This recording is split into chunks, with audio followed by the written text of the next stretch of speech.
18분 40초의 진실. 대통령이 직접 해명해야.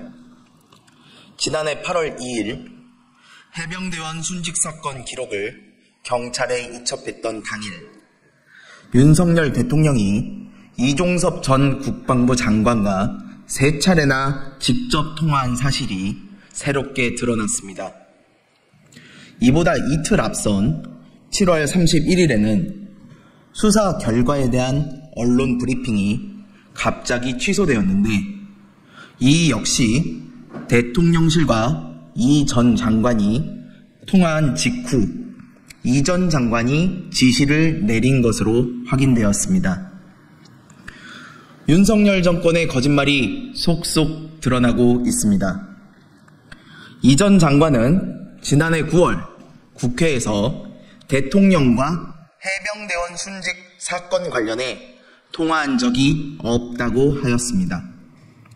그러나 이번에 새롭게 드러난 통화 기록은 이 주장이 새빨간 거짓임을 보여주었습니다. 이 전 장관은 왜 통화 사실을 숨겼을까요?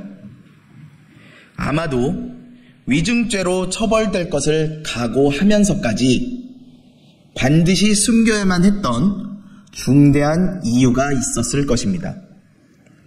하필 수사 기록이 경찰에 이첩되던 그날, 윤 대통령이 이 전 장관의 개인 휴대폰으로 1시간 사이에 3차례나 전화를 걸어야 했을 만큼 중요하고 다급했던 일은 무엇입니까? 대통령실에서 수사 결과 발표를 이틀막 한 것도 모자라 대통령이 직접 장관에게 전화해 수사에 외압을 넣은 것은 아닙니까? 국민들은 궁금합니다.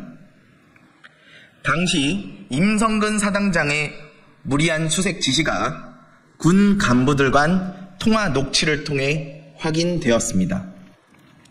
결국 박정원 대령의 수사는 공정하고 정당했음이 밝혀졌습니다. 그렇다면 대통령은 왜 경로를 했고 어떤 지시를 한 것입니까? 18분 40초 동안 국방부 장관에게 전화해서 도대체 무슨 지시를 했기에 수사 결과가 뒤집히고 책임자가 바뀐 것입니까? 이 해답을 가지고 있는 사람은 오직 윤 대통령뿐입니다.